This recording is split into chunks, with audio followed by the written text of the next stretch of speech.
Adele, reading The Land of Oz by L. Frank Baum.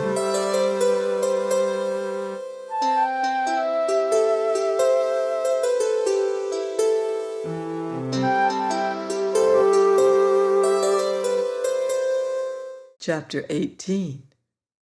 In the Jackdaw's Nest. "This," said the Gump in a squeaky voice, not at all proportioned to the size of its great body, "is the most novel experience I ever heard of. The last thing I remember distinctly is walking through the forest and hearing a loud noise. Something probably killed me then, and it certainly ought to have been the end of me. Yet here I am, alive again, with 4 monstrous wings and a body which, I venture to say, would make any respectable animal or fowl weep with shame to own. What does it all mean? Am I a Gump, or am I a Juggernaut?" The creature, as it spoke, wiggled its chin whiskers in a very comical manner. "You're just a thing," answered Tip, "with a Gump's head on it, and we have made you and brought you to life, so that you may carry us through the air, wherever we wish to go." "Very good," said the thing. "As I am not a Gump, I cannot have a Gump's pride or independent spirit, so I may as well become your servant as anything else. My only satisfaction is that I do not seem to have a very strong constitution, and am not likely to live long in a state of slavery." "Don't say that, I beg of you," cried the Tin Woodman, whose excellent heart was strongly affected by this sad speech. "Are you not feeling well today?" "No, as for that," returned the Gump, "it is my first day of existence, so I cannot judge whether I am feeling well or ill." And it waved its broom tail to and fro in a pensive manner. "Come, come," said the Scarecrow kindly, "do try to be more cheerful and take life as you find it.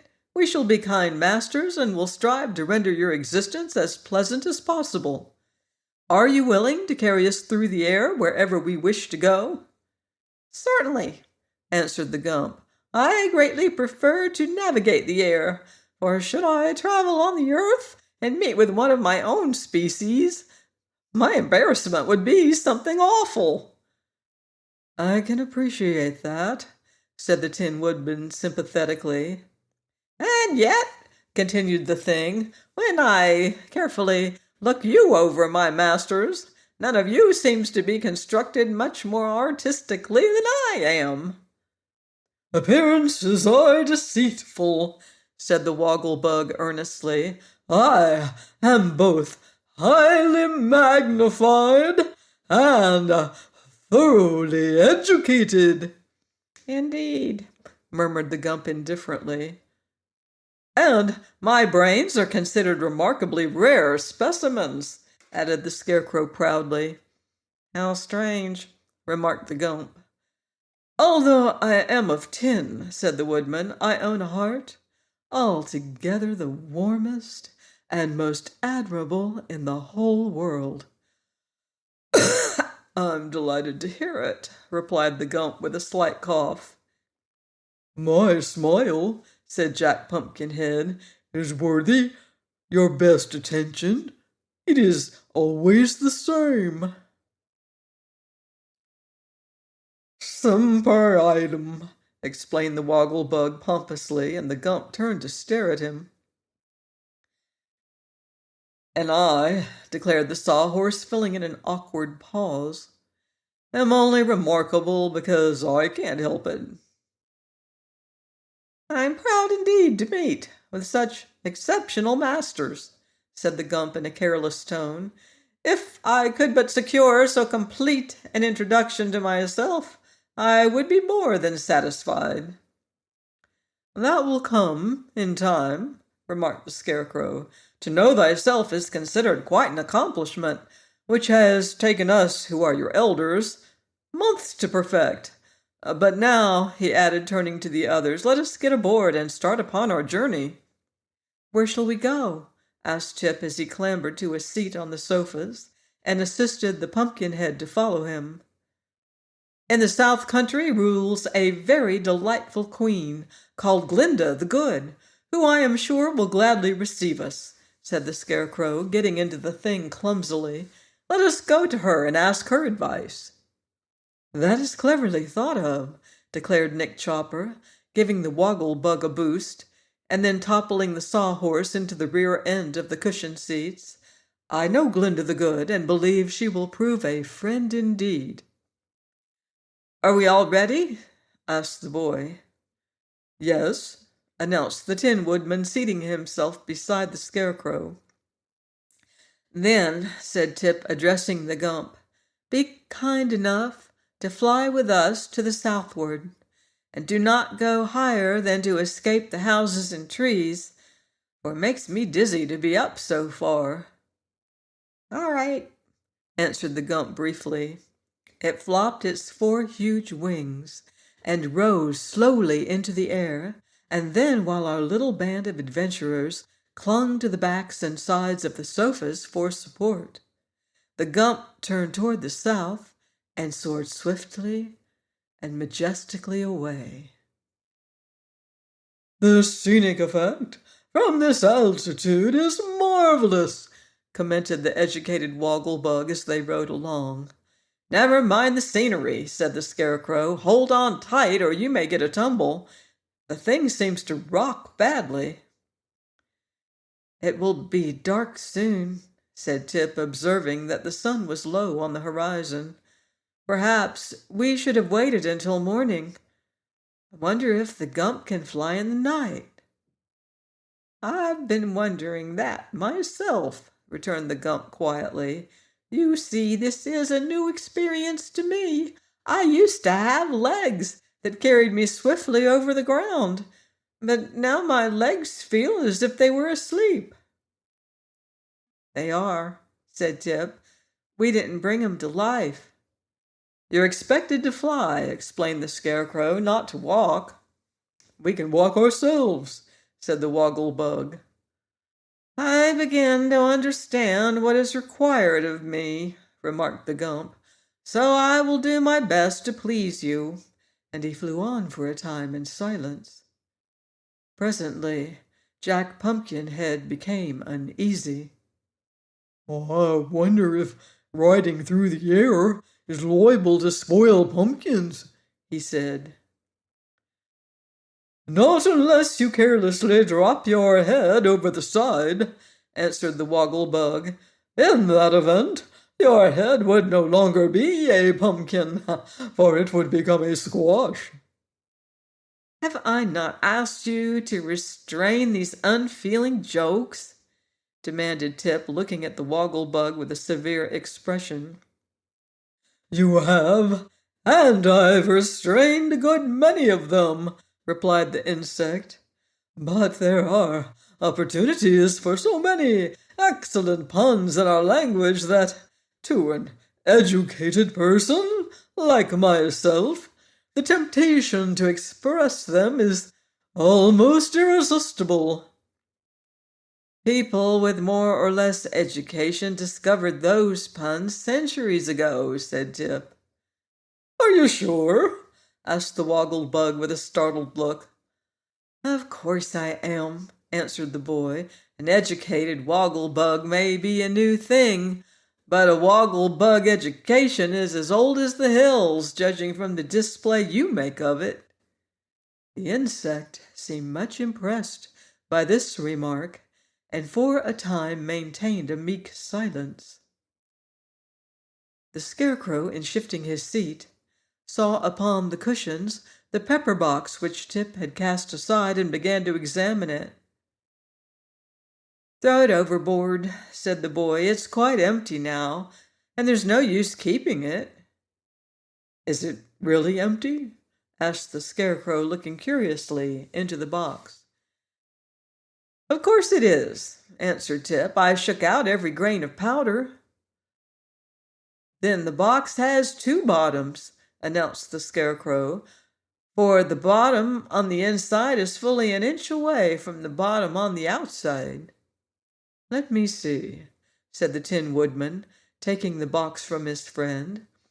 "Yes," he declared after looking it over, "the thing certainly has a false bottom.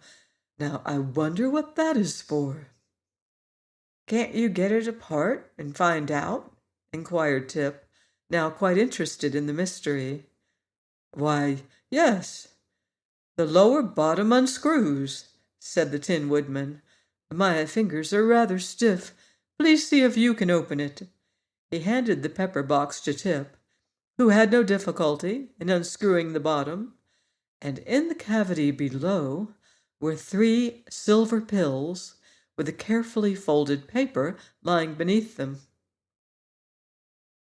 This paper the boy proceeded to unfold, taking care not to spill the pills, and found several lines clearly written in red ink.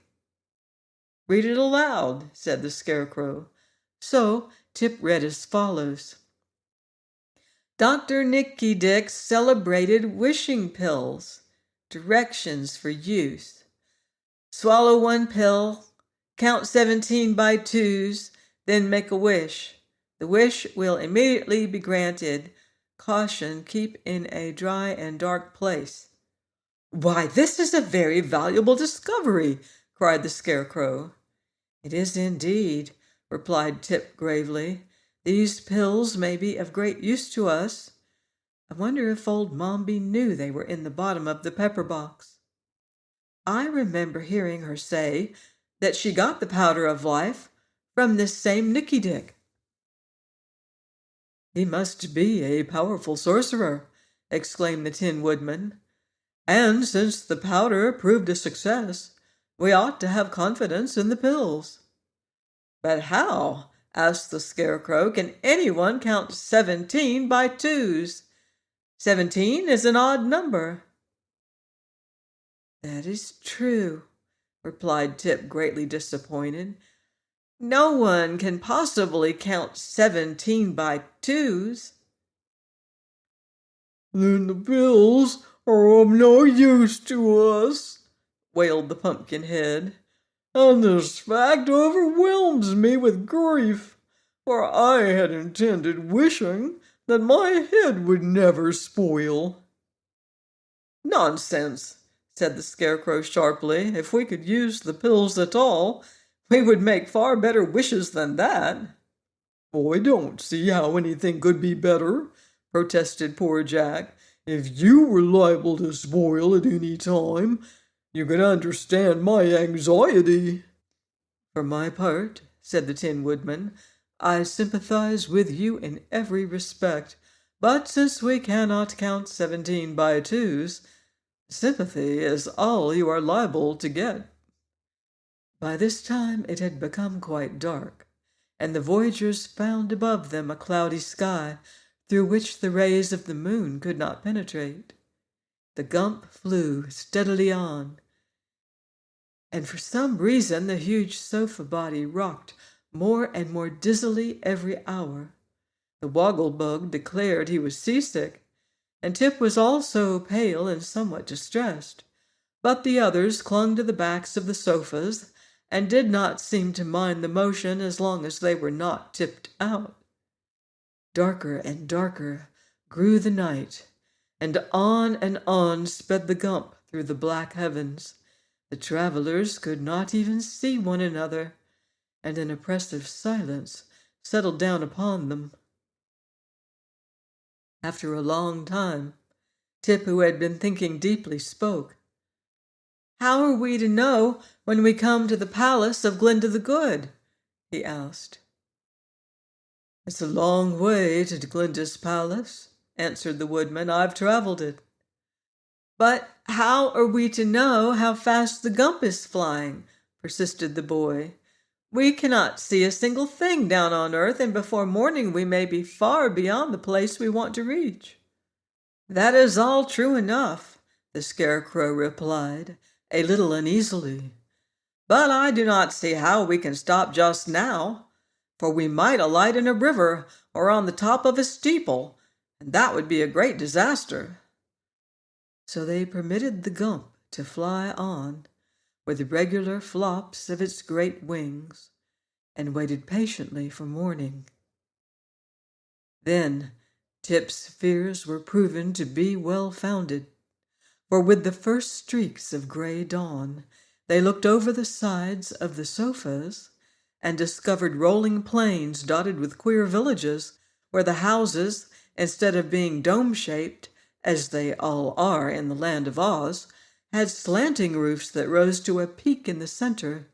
Odd-looking animals were also moving about on the open plains, and the country was unfamiliar to both the Tin Woodman and the Scarecrow, who had formerly visited Glinda the Good's domain and knew it well. "We're lost," said the Scarecrow dolefully.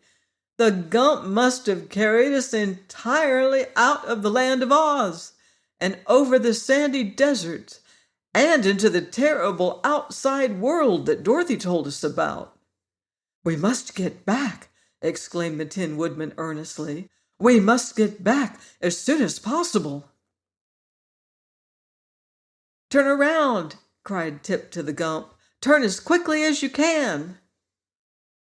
"If I do, I shall upset," answered the Gump. "I'm not at all used to flying, and the best plan would be for me to alight in some place, and then I can turn around and take a fresh start."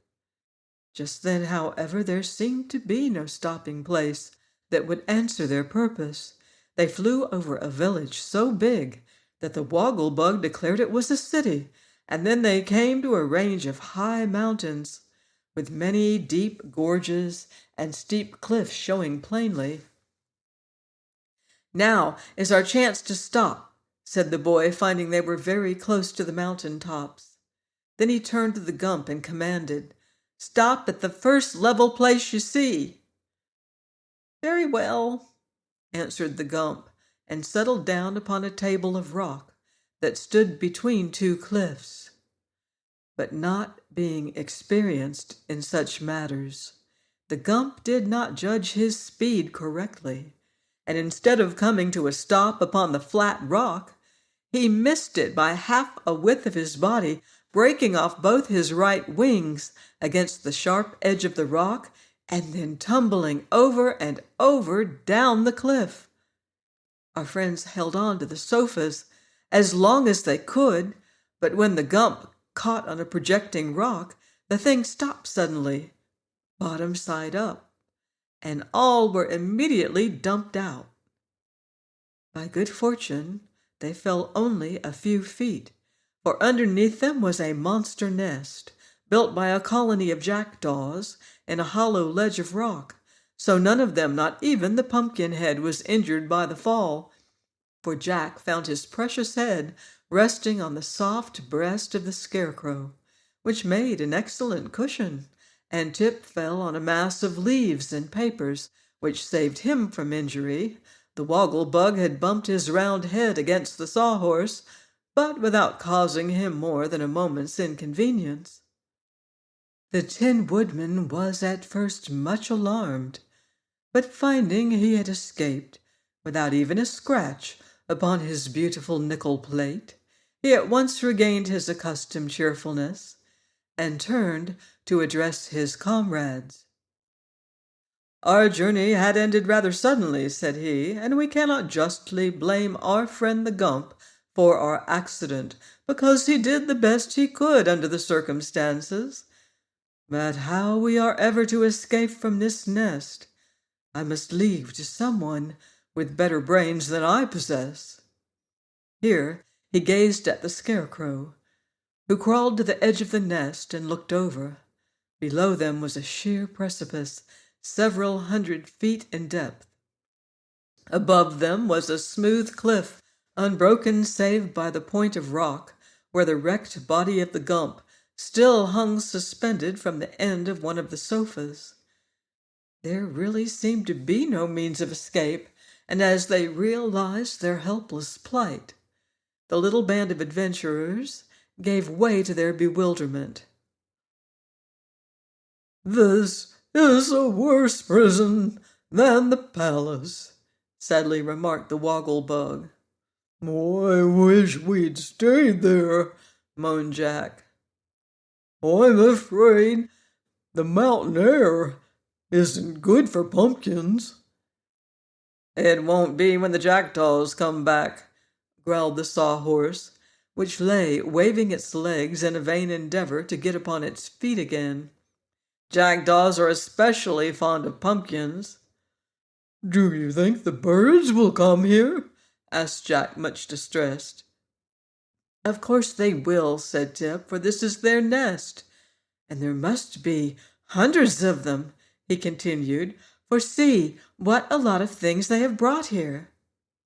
Indeed, the nest was half filled with a most curious collection of small articles for which the birds could have no use, but which the thieving jackdaws had stolen during many years from the homes of men.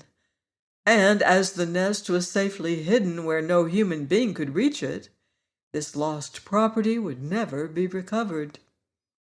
The woggle-bug, searching among the rubbish, for the jackdaws stole useless things as well as valuable ones, turned up with his foot a beautiful diamond necklace.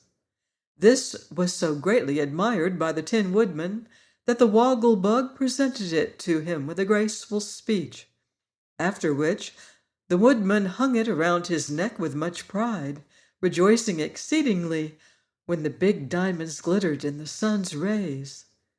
But now they heard a great jabbering and flopping of wings, and as the sound grew nearer to them, Tip exclaimed, "The jackdaws are coming, and if they find us here, they will surely kill us in their anger." "I was afraid of this," moaned the Pumpkinhead. "My time has come." "And mine also," said the Woggle-Bug, "for jackdaws are the greatest enemies of my race." The others were not at all afraid. But the Scarecrow at once decided to save those of the party who were liable to be injured by the angry birds, so he commanded Tip to take off Jack's head and lie down with it in the bottom of the nest. And when this was done, he ordered the Woggle-Bug to lie beside Tip. Nick Chopper, who knew from past experience just what to do, then took the Scarecrow to pieces, all except his head, and scattered the straw over Tip and the Woggle-Bug, completely covering their bodies. Hardly had this been accomplished when the flock of jackdaws reached them. Perceiving the intruders in their nest, the birds flew down upon them with screams of rage. Please join me next week for more magical adventure on the marvelous land of Oz. Goodbye for now. See you in Oz.